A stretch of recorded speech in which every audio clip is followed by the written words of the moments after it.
Me and Don did a video or live stream last week. We talked about how we're getting some 100-inch television sets, and they're very affordable nowadays. And one of the big questions that was brought up was that you can no longer put your center channel speaker behind the screen, or your LCRs behind the screen, rather.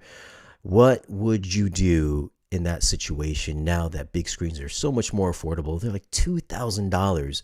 What are we going to do with these center channel speakers if you're short on space on your front wall? Well, we're going to talk to Jeffrey. Hello, Jeffrey. Jeffrey from Hey Ascendo. Shane. Yeah, hi Welcome. there. Well, thank So you what are for we going having to me. Yeah. So we did this video last year about this time, I think maybe January, where you showed off your director series of speakers, where it was an angled speaker also paired with, I believe, a 10-inch woofer.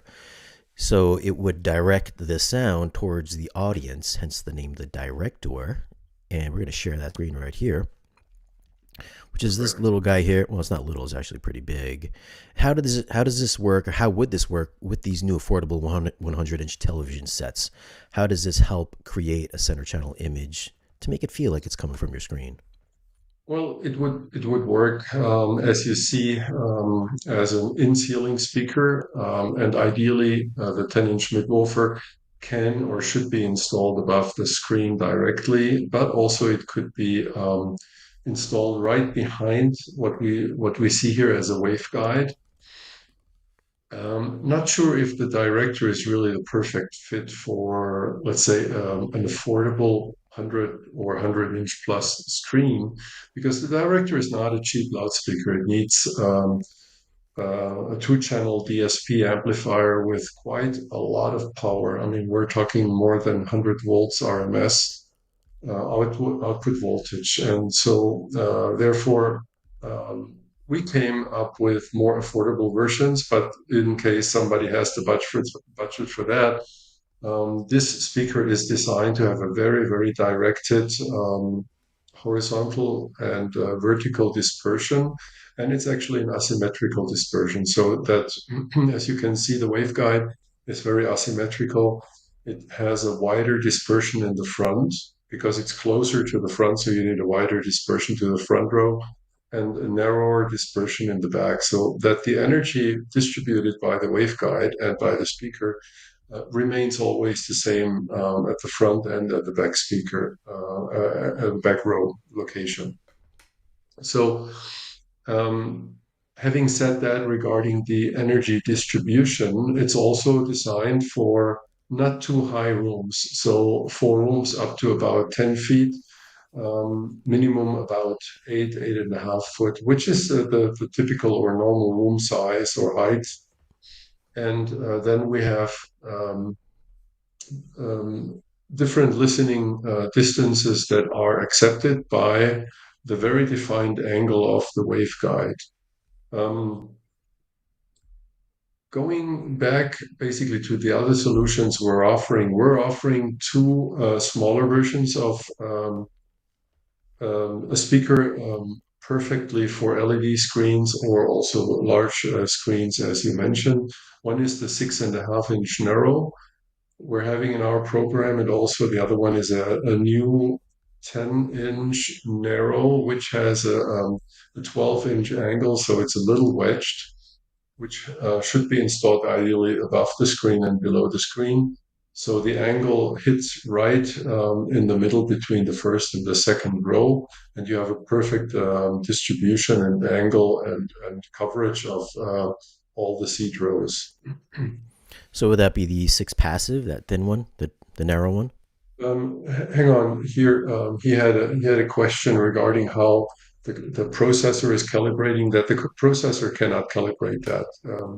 We need to do that, of course, manually, because what you need to do is you need to not only level adjust the top and the bottom, but also you need to time align them, and then you need to, by ear, of course, ideally the calibrator that does that, adjust the phantom image to the position where the customer wants it to be, because you can have it on the top side or the lower side of the screen or right in the center.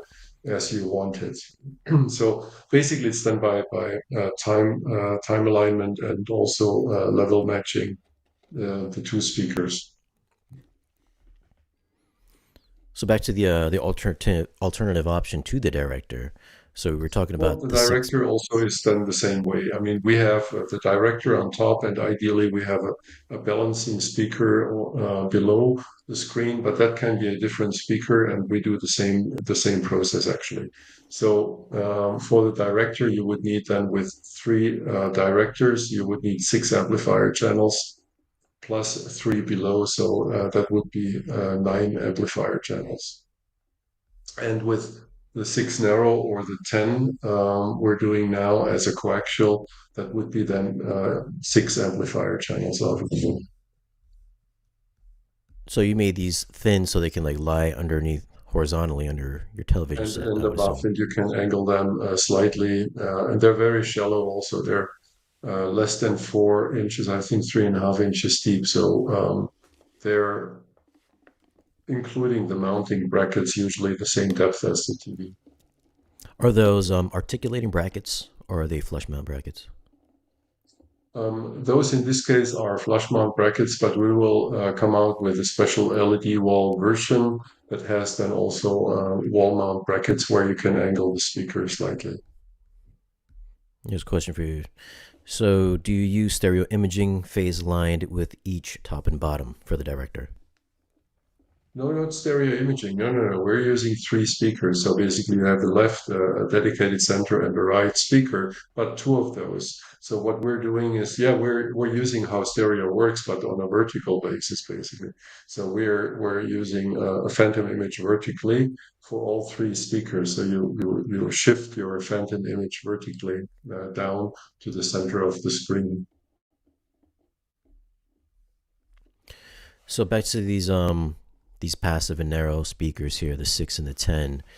So the one is the narrow, then the other one is the wedge shaped, which would be, I believe, like this guy here, but in a 10-inch version. No, it's the one I did send you as a last image, Shane. I don't know if you have that already uh, Did you just text received, it to me? but um, this is just a pre-production sample as this is not to the market yet, but it will come to the market by probably Q2. But Gotcha. we can share that already Yeah, as yeah, you maybe didn't send me that someone one. is interested in special solutions for large screen TVs and Okay. not too Yeah, pricey solutions actually for speakers. yeah, because the director is pretty pricey for a $2,000 TV. Correct, yes. So then this new one would be a little bit more affordable.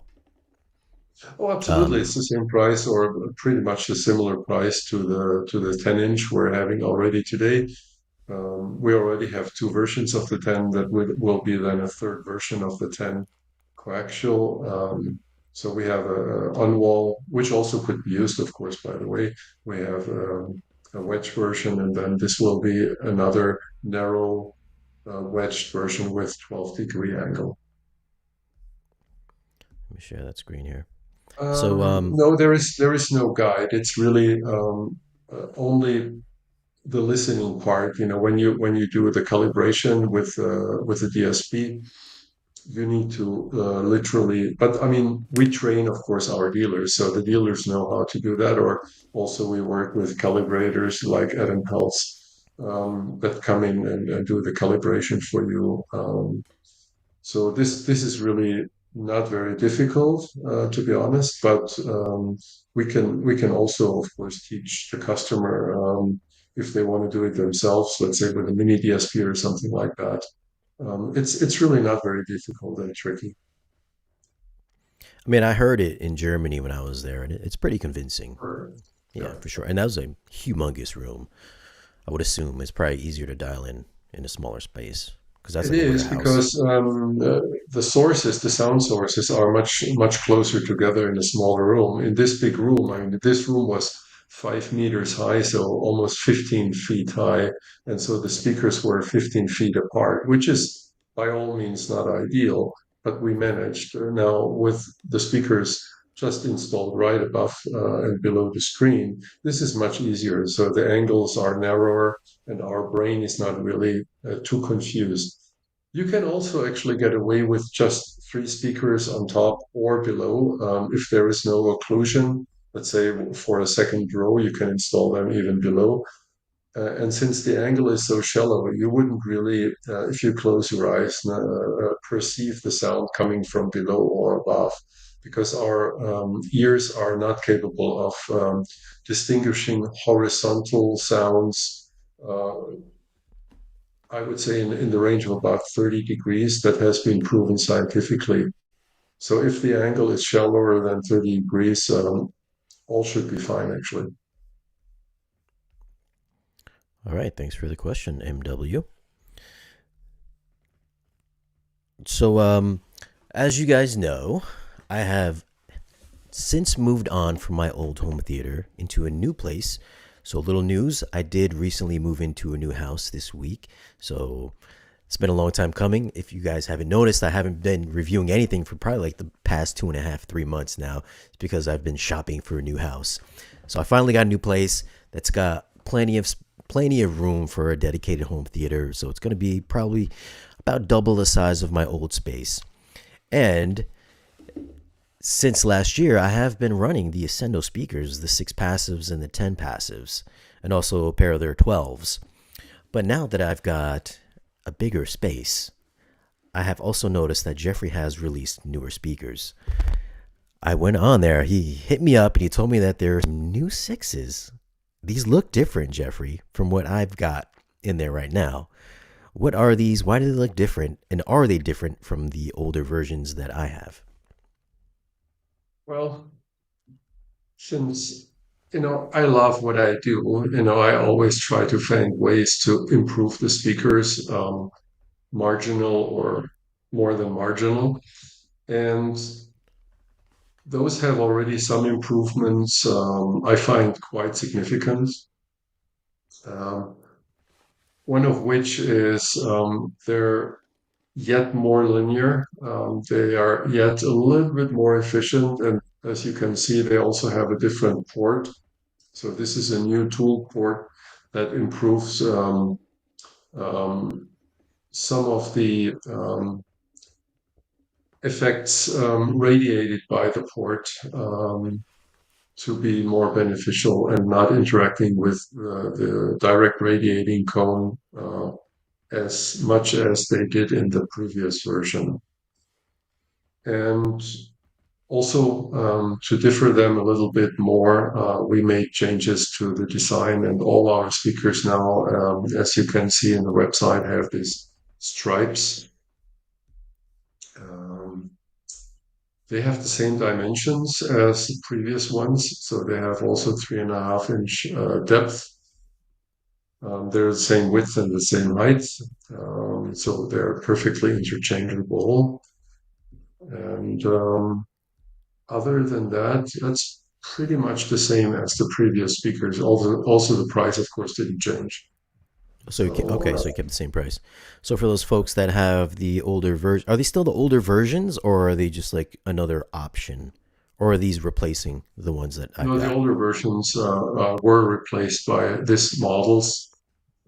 As we state in our price list, if newer versions come available, they will be just exchanged, and that's what we did here. We just exchanged the Okay, older version with this newer version, which were improved all over.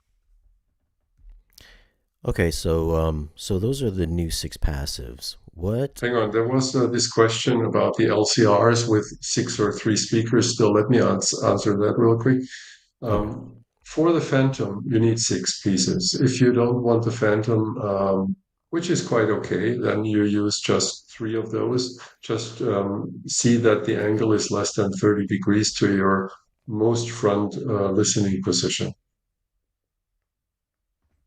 Yes, the Phoenix connectors definitely have a benefit in our opinion, because for the custom installer, when he does the pre-wiring of the theater, he then connects the connectors and doesn't need to install the speakers right there. because when the room is still being built, it's a lot of dust and dirt. So he can bring in the speakers only in the very end. So he terminates the Phoenix connectors and just pushes them in because there's only one direction. They have a fairly high current ability, and for these reasons, we choose the Phoenix connectors over normal push-on or other binding post types, because especially when, let's say, you need to hold your speaker with one hand, push in the connector or the cables. I mean, that is almost impossible to do with another type of connector if you don't pre-terminate it. So that's why the reason we use the Phoenix connectors for that. And I also, if you guys had missed it, because I had some issues getting some 12 gauge in those Phoenix connectors, but I did put up a video using little ferrules. Um, you can use that. They also make these little reducers that go into. I got to make a video on that one. But I use little ferrules on them. So, I mean, if you guys have issues with like thicker cable, like 10 gauge That's or 12 actually no gauge. longer needed because we use since the model you're having also bigger wire gauge Phoenix Oh, connectors. man. Improvements all around, Jeffrey. Yeah, improvements all around. Yes, exactly. And if that's not enough, you could even use two pluses and two minuses. So you could even split that to a Oh, shoot. really large wire gauge if you want. What are we looking at here? Is this That another update? is, yes, that is what we call the 6 Pro passive on wall. It's basically an upgrade from the one we just saw. Also, a brand new version which we just came out with, and this is an aluminum encased loudspeaker with a sandwich enclosure. It's an aluminum wood sandwich with a damping layer in between, and has a lot of new features. It's a completely new developed driver with a new graphene carbon non-woven composite. You know, we like a lot paper cones, but when you hit a certain ceiling in terms of sound quality, we were looking for new materials that even go beyond the very high quality paper cones. And so this is a material we found that gives a lot more transparency still to the voice and opens up the staging and imaging of the speaker still. We use for that speaker also very high quality crossover parts, including silver capacitors in the signal part, large AWG inductors. You see on the bottom there is a little switch. We use even a passive equalizer there that has a few notches to linearize the frequency response if you want to use that speaker for critical listening, let's say for two channel. We Really? have an So Optima. that's a little Yeah. attenuator, right? 0 or -3 dB. Yes, exactly. And negative 3 dB is basically the attenuated version, and 0 dB is if you have or if you use a processor that does the linearization through, you know, Dirac or Trenoff or whatever. Um, you don't need that because then you get the full efficiency and the linearization is done by the processor. Right. So Okay. this has been done on a purpose. We use an optimized motor structure with very high quality magnet shorting rings and whatnot. You know, I don't need to go into all the details. Um, we reduce the internal standing waves to an absolute minimum. And we also introduced here the new port design I mentioned in the other 6 that has been specially designed for these loudspeakers that are very shallow. And you said this is an active speaker? This is a passive speaker Okay. also, and it has even 1 dB higher efficiency than the previous or the current 6 version. And so this is the absolute highest efficiency speaker. I mean, we're really hitting the ceiling here. What is physically possible with that size of a driver and speaker, and we demoed it at an ISE show together with 16 subs, and it holding up basically to all the 16 subs in this big hall. And the booth is next to us. They came over screaming. I mean, we're nuts, playing it so loud. Obviously, we're also driving it with a lot of power. So I hook up 2.5 kilowatts for this 6.5 inch driver, and we could not kill it. So Hmm. it's pretty impressive. Yeah, I'm quite happy about it. Question for you: how much do these speakers need to be placed on the wall? What happens if they are a couple of feet in front of the wall? Well, what happens is you get sphere, you get boundary reflection, and basically you get cancellations. I mean, you can kill those cancellations, of course, if you then fill in damping material that in the frequency of the sphere, but it's not as ideal. So I wouldn't definitely recommend that. Does placing it on the wall help with its low end bass response? Yes, absolutely. And these speakers are designed this way, so they're not designed to be used off the wall. They're designed to be on wall speakers. And when you're doing it, when you're placing them on the wall, would you want to put some absorption around the speakers? Yes, that's what I said before. I mean, if Yep. you if you calculate the frequency of the cancellation, you would want that the absorption material is able to cancel that reflection. So that means it needs to be deep enough. So sometimes you need 4 inch, sometimes 6 or even 8 inch glass fiber or other material, like melamine foam or something like that. Here's a question for you. Is the new 6 Pro? What kind of tweeter is that using? It's a soft dome tweeter because we still find that the soft dome tweeters are some of the best sounding tweeters we can find. Of course, the tweeter was also improved. And also the efficiency had to be improved to keep up with the woofer. Got you. Okay.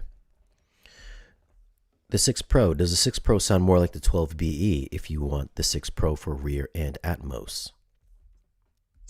I would say the 6 Pro sounds timbre-wise, very much like our 12-inch Pros and 15-inch Pros. I agree. I mean, that's what I'm trying to do when I match my speakers from a sound color. And so, yes, they're a perfect match, actually. I mean, they're purposely designed to match these speakers, let's say front speakers, or if you have other far away speakers, then we, of course, recommend the 12 or the 15 Beryllium Pros. And is that just for the 6 Pro passive, or is there's an iteration of that in the 10 and the 12 inch as well? Well, we didn't find yet a supplier for good enough 10-inch high frequency compression drivers. And ideally, of course, also because we want to make a lineup of that, a 10-inch beryllium. We're working on it, but it's so far um, nothing we can come to market because I mean there is just nothing out there. And the vendor of beryllium, it's a single company worldwide. It's a US company. They're not really very cooperative in designing new beryllium domes for us. So we're again hitting a wall here, but I'm not giving up. And we're also working with alternative materials like distributed mode carbon cones and stuff like that that could match the quality of beryllium. But again, here there is nothing confirmed, and we're playing in our lab with different solutions. I concur. The soft dome tweeters on the sixes sound great. I know maybe you think the 10 sounds better on the 10 Pros, but I really like the sound of the six tweeter in the ones that I have right now. So, and I'd put them up. When I compare them to the beryllium in the I don't want to name drop any other speakers, but other speakers that I've reviewed with beryllium tweeters, the soft dome tweeters and the six passives hold up pretty well against those beryllium tweeters. If that Yeah, means that's anything. my personal perception also. Yeah. When we compare two 1-inch beryllium tweeters against our tweeters, they sound even to my personal perception sweeter and softer, and you Yeah. don't really lose the resolution with the bigger compression drivers. I prefer the berylliums. Um, but not with the smaller tweeters, to be quite honest. So far, at least, we didn't find a better material yet. But let me answer also Abe Foreman's question again, because he said he cannot place his speakers on walls. So, Abe, what you really need to focus on is finding the perfect absorbing material, and you can actually measure it. It's quite easy. That you can surround your speakers with, that you can kill the first reflection off of the wall at that frequency. Are you talking about first reflections as on the sidewalls, or are we talking like behind the actual speaker? It's actually around the speaker, Yeah. behind and around the speaker, yes. Um, Okay. so you're missing out because of the dome in 6 years is 10 or 12. No, you don't miss out on the dome on the six. I think if I had a choice also for higher SPL to use a dome, I would use a dome, but of course that's not an option. So the only option is really to use compression drivers for larger speakers because imagine the 10 and the 12, I mean, they're doing in the range of 126, 130 dB. So there is no soft dome tweeter that can match that. So that's why we use those, and that's definitely a design we're using that has less compression than typical compression drivers, and really the compression is what generates the distortion. So if you give up some compression, most of the PA compression drivers they use 10-to-1 compression, but we use 5 or 6-to-1, and that means we're reducing our compression and reducing therefore the distortion of the compression drivers. So they sound pretty much like a soft dome tweeter in our case.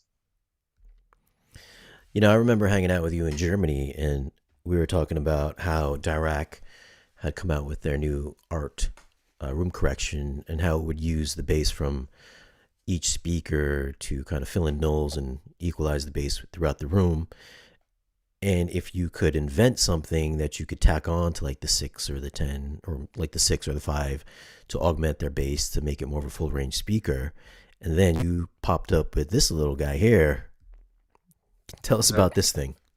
Well, we've been asked by some people, not many, but some people. They feel they hear grass grow and basically bass being directive. So for especially these people, I developed the Mule. Why Mule? Because this is a 10-inch, very high efficiency kick woofer. And so you get it, Mule kick. Where I'm the opinion that a 10-inch woofer could never be a good subwoofer because a 10-inch woofer can never go, let's say, with authority below 35 hertz or even 40 hertz. Of course, you can abuse the 10-inch woofer and go even to 10 hertz or 5 hertz or 1 hertz, but there is no significant output. That's what I mean by that. So what I in reverse do, I designed this 10-inch woofer to be a pure kick woofer, go only down to about 50 hertz, but that with very high SPL. This 10-inch woofer has a 4.5-inch voice coil, has extremely strong neodymium motor, is extremely shallow. It's a very small cubic volumage design, so it's 20 liters. That's two-thirds of a cubic foot. Uh, it's 4 inches deep. You can fit it between two studs in a wall also. It comes with a magnetic grill. Has power handling of, I mean, we couldn't actually kill it with 5 kilowatts. So with a proper 5 kilowatt RMS amplifier, you cannot kill this woofer. It produces in the range of, my best guess, we didn't do a perfect testing yet, but in the range of about 125 dB. So it really punches your gut, right?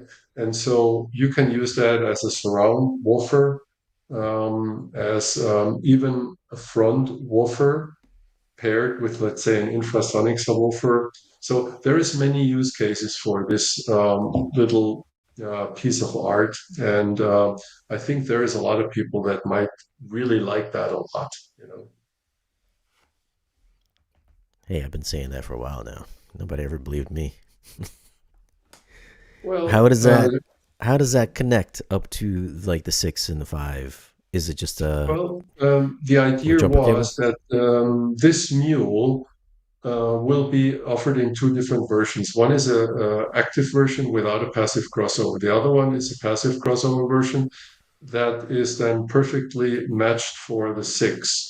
So you could use the six and this woofer on a single amplifier channel, if, of course, the amplifier channel is strong enough to drive these speakers.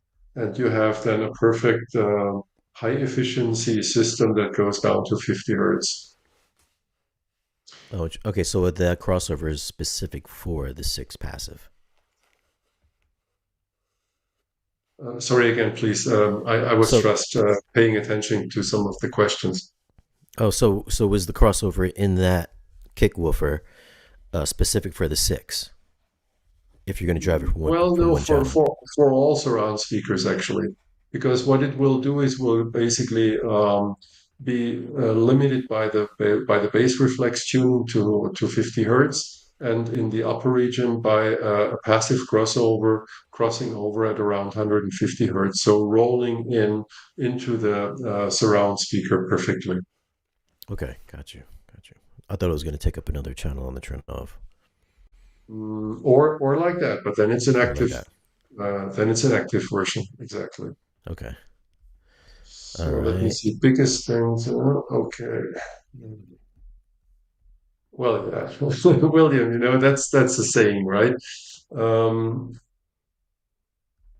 yes, of course, Jeffrey. We're posting data, but I would say, ask all the other manufacturers to post as much data as we already do. I mean, who of the other manufacturers gives you, for example, compression data, distortion data, CEA 2010 data? I mean, we already give you spinoramas. We already give you horizontal, vertical dispersion patterns. We give you impedance response, phase response, all that kind of stuff already from all the speakers on our website. The ones that are not posted yet, I mean, we already did measure, but it's just not posted on the website due to not enough time.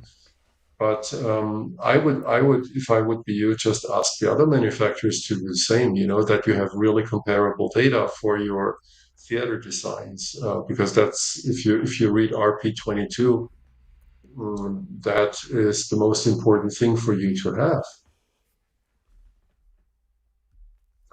Yes, you Thank you can for the make it a question. two-way system for big street cinema. Um, with the Pro 6 as well. I mean, that's what we showed at CEDIA. We did it at ISE. We did it two-way active in this case, just because we also wanted to show our amplifiers we brought to the show. But you can do with the version with a passive crossover that also will come out on a single amplifier channel. The crossover frequency for the woofer, as I mentioned before, is about 150 hertz, a shallow filter, so it rolls in shallow to cross over to the surround speakers. All right, so we talked about your 10-inch kick woofer that will be coming out. Is that available now, or is that coming out soon? No, no, that's after the Chinese come out of New Year's. It will then go into production, and then we need to, of course, assemble it, ship it. So I would also say Q2 it will be available. All right, so that would be really useful for I think direct art, but for the if you want to like retrofit for Trinov waveforming, you guys have come out. Well, this is custom made, right? This is like a dual tens. That's So would this a be custom-made pertinent? dual 10 subwoofer we did for a job in New York. And we built actually, let me think, six of those. So these are only 3 inches deep subwoofers with two tens. So again, what I mentioned before, I'm not a big fan of using 10-inch woofers for subwoofers, but since we use six of those, so we have 12 of these, we could achieve quite a good extension down to about 35 hertz. And then below that, we used larger subwoofers. We used a few 18s for the lower frequency. So it was a quite nice project. And derived from those, we then came up with the idea of the 10-inch kick woofer. Is that Um, in wall mounted or is that on wall? This were designed to be mounted in between the studs, so a complete in-wall design, Got you, but of course covered with a stretch fabric. got you. So okay, so weren't you coming up with something like some on wall subs for those folks that wanted to do waveforming and mount them on the wall? Weren't you working on something like that or? Correct. I mean, we came out already quite some time ago, and this is also our most successful subwoofer, the 18 Pro sub seal cello. Is it this guy here? So we have that as a single and as a double 18-inch version. And it became very quickly very popular amongst the people that want to do waveforming since it's only 26 centimeters deep. So that's about 11 inches deep. And you can run it with 2500 watts and achieve extremely low extension with that. Hmm. It has a linear excursion of 25 millimeter each way, so 50 millimeters linear, peak to peak, and yeah, it's quite a beast actually. Yeah, it looks like it's super shallow too. Would you say it was Yeah, 11 inches deep? yeah. Would that be enough to use without an infra sub, or would you put classify that as more of a kick sub? Well, with the waveforming, the infra sub integration was not or is not finished yet by Trenov, so we're still waiting for a new release of the Trenov waveforming. Algorithm with infra-sub integration. So for the time being, that's the only solution you have. Got you. Okay. And aside from that subwoofer, you guys also came up with another subwoofer, which is actually I think this is the single 18-inch version, right? That was the dual. That That's the is the single. single 18-inch version. That is correct. Oh, actually, Is no, that that equally is, hang on, which one is that? I think, 'cause I'm 18 not, sub for passive? no, no, because the 18 is square, actually, 60 by 60. This woofer is not square. I think this is our 12-inch subwoofer, the sealed 12-inch sealed Pro, which is 8 inches deep. Yeah, Okay. this is the 8 inch. Yeah, absolutely. Yeah, Yeah, you got so many got so many speakers and subs here. yeah, yeah. And Yeah. so would that be classified as a kick sub? It is a kick sub, Yeah. yes. Well, again, 12-inch similar to the 10-inch. How deep can it go and with how much authority? That is Yeah. only determined by the linear excursion of the woofer it can do. So basically, the more air displacement it has, the more deep frequencies it can reproduce with authority. But I mean, 12-inch woofers, they're just limited. And so I wouldn't consider a 12 a real subwoofer, going even you can measure significant output still at let's say 20 hertz, but it's not it every sealed or any subwoofer rolls off at a certain frequency. So it's a vented sub rolls off below the tuning frequency of the vents. If it's a sealed subwoofer, it rolls off at the resonance frequency of the enclosure. So since we're doing fairly small enclosures nowadays, every subwoofer, sealed subwoofer, has a roll off starting at around 60, 55, 50 hertz, something like that. And everything else that manufacturers claim, let's say when somebody claims 18 hertz, yeah, they can do 18 hertz, but then they need to reduce the output of the higher frequencies. And so they limit their maximum output dramatically. So when they claim high SPL output and low extension, that's a physical no-go. So this is a lie. I call Hmm. it right out lie. You need, what do you need? 24 or larger?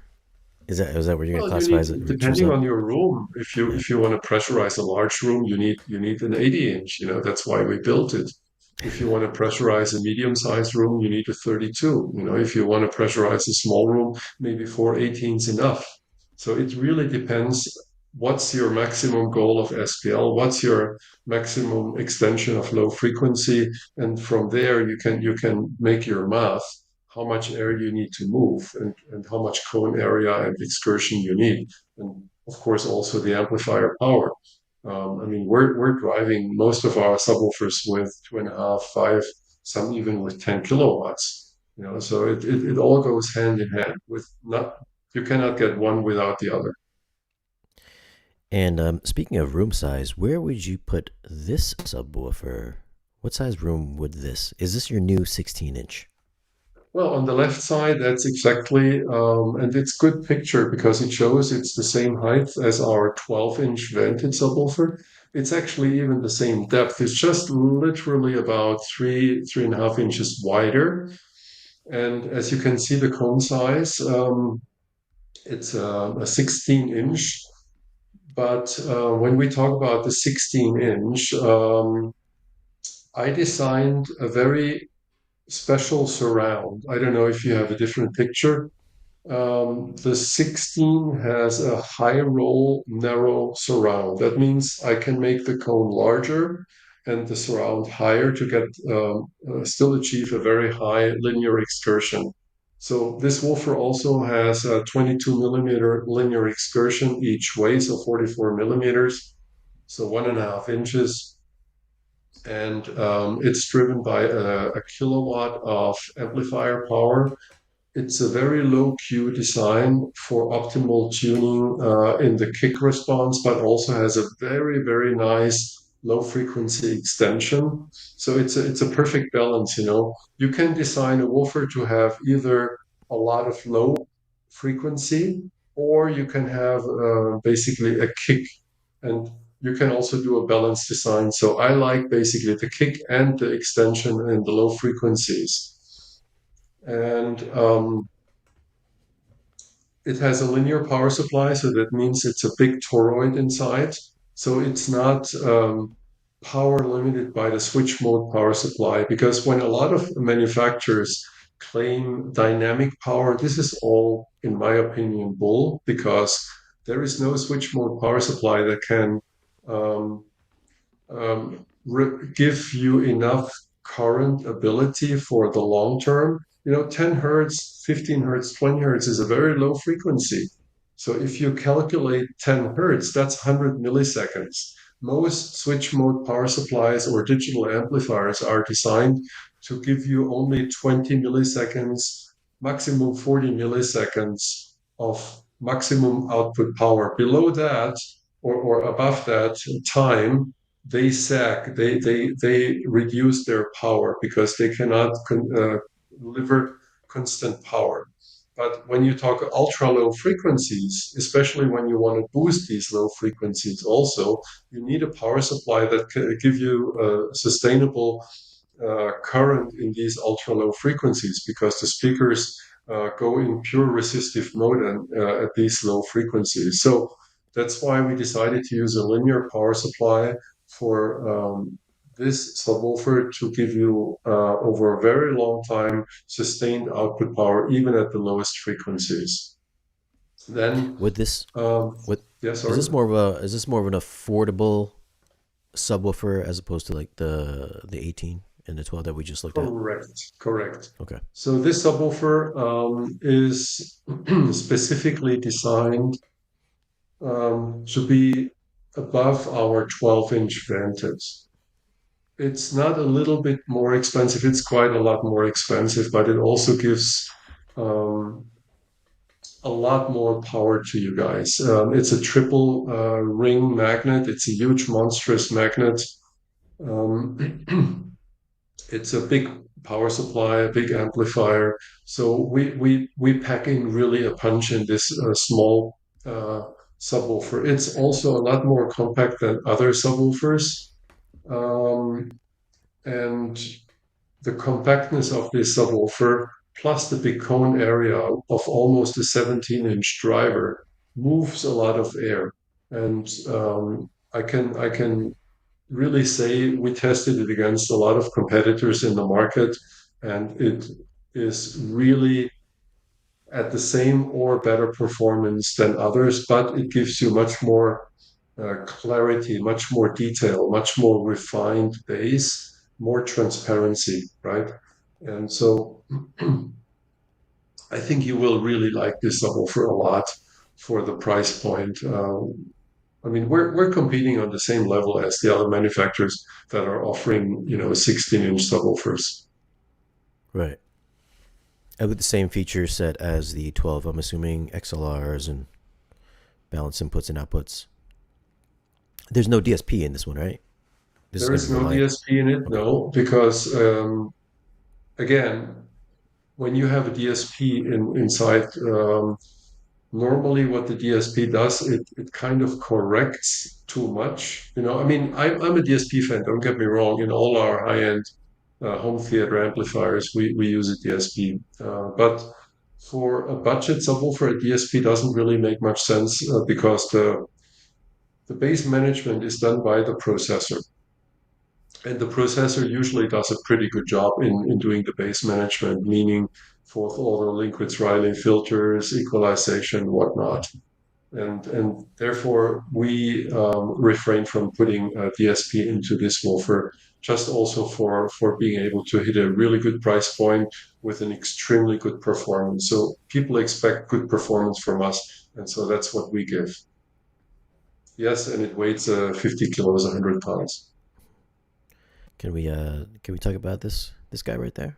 That magnet Well, structure? that's actually an image of our. Is that the 50 or the 80? I cannot see now, That's a but 50. yeah, That's a 50. that's the motor of our 50. I mean, this is a 15-inch voice coil neodymium motor with as you can see, two voice coils. Um, this has, like the diameter of like half a meter. So this is just not so easy to see here, but it's a monstrous motor. Yeah. That's the first time I've Yeah. seen it when you showed me that. Showed me the photos. I Yeah. didn't know what it looked like. I mean, you Yeah, see the that's pretty binding sweet. post. You Yeah. can put it in scale anyway. So, what any other secret developments you got coming up besides what we just spoke about?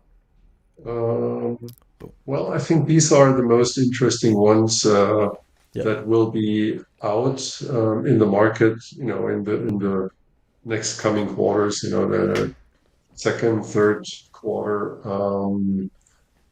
and I think everything else that is in the works will be up for maybe another podcast with you. Yep. Sorry. So for the folks that has the same speakers as I got, the sixes passives from last year, is there going to be like, are they going to have a FOMO for missing out from these new ones, or can they pick up these new ones and mix them with the old ones and feel confident that they're going to be timbre matched, or is there such a big difference that they're just going to be like, oh man, I should have waited a little Our bit longer? speakers are timber matched. I mean, that's my biggest focus because for us, for Ascendo, the scalability is second to none. I mean, if you look, we come out now with even a new 5-inch that has a sensitivity of 91 dB watt meter. So it's very close to the 6 and remains the same size and shape. And literally from the 5 to the biggest, Black Swan and 15 coaxials, 12-inch pro coaxials, whatnot, they all have a very, very similar timbre. And so you can really scale it freely from the smallest to the biggest speaker. Of course, always determining the maximum SPL that you really need for your system. But that scalability, I think, puts us apart from all the other speaker manufacturers because all our speakers are extremely high sensitivity or efficiency and very high power handling, high SPL, and also high impedance for the smaller systems, for the scalable systems that want to be run by, let's say, a surround receiver that doesn't have really a very beefy power supply to support a lot of constant power. 8 ohm is really a big deal because you reduce the current from the power supply, and so all the other surround channels can deliver more power. And I think this is also another really big benefit, aside from our extremely shallow loudspeakers. So each corresponding loudspeaker size is built as shallow as we possibly can. And space is always a premium in any home theater, and especially, of course, the smaller ones, or let's say the luxurious rooms. Let's say if you have or live in a penthouse or in a high riser in New York, I mean, you don't have space, because you pay so much for it. So you want the highest performance from the smallest space, of course. And I think the And question from a lot of the Ascendo fans and future buyers is, when is Shane going to get the new versions in his new home theater for review? yeah, absolutely. We will be sending it your way once we have them in stock in the US. And to answer Jeffrey's question, of course, the 12 and the 10 BE, which we don't have yet. So I mean, we don't need to talk about that. But the 12 BE uses the very same motor as the 15 BE. So the tweeter and the woofer motor is identical to the 15. But of course, because the woofer cone is a waveguide, the waveguide of the 12 can never be as good as the waveguide from the 15. And so it can never be a perfect match to the same. It is as good as a 12-inch can be with a 12-inch cone waveguide. So the larger waveguides always have more control to lower frequencies. And so at higher frequencies, yes, it's a match, but at lower frequencies, of course, it's better, the 15. How do you calibrate to 3 hertz or 5 hertz? Is the receiver or mic do 10 hertz? I'm not sure. I mean, we sell microphones, measurement microphones, and they're calibrated down to 5 hertz. Uh, and if someone calibrates infrasonic woofers, either they work with our microphones or other high quality microphones from Broom and Care, Grass, or Earthworks, and so therefore they have calibrated stuff that is reliable down to these frequencies. Yes. Well, Jeffrey, we're coming up on 1 hour. I think we've had a pretty productive podcast here. I'm Sure. excited to Sure. check out the new speakers and hopefully some subwoofers as well, especially in my new space. So I'm pretty excited for that. And of course, man, if you come up with some new exciting products this year, you're definitely gonna have to come back on and field some more questions about what it entails. Absolutely, and I'm excited actually to when I'm in the US, maybe come up to see you because you're quite close to. I hope still quite close to Connecticut, where Yeah. the Trinoff headquarters is, where I'm frequently because obviously there is a complete Ascendo system with Mm-hmm. 21-inch subs, Black Swans, 32-inch subs, and so on. So while I'm there, I'm happy to come to visit you and Yeah, for sure. let's discuss some ideas for your upcoming theater. Definitely gonna have you down, Jeffrey. But thanks, Jeffrey, for joining us. Thank you guys for hanging out with us this afternoon for the Home Theater Hangout. If you guys have any further questions, drop them down in the chat, or you can email me anything about Ascendo. If you want to pick some up, email me, of course, and I'll get in touch with Jeffrey and the crew over there at Ascendo. So thanks, guys, for watching. Be sure to like, share, and subscribe, and we will see you again in the next video.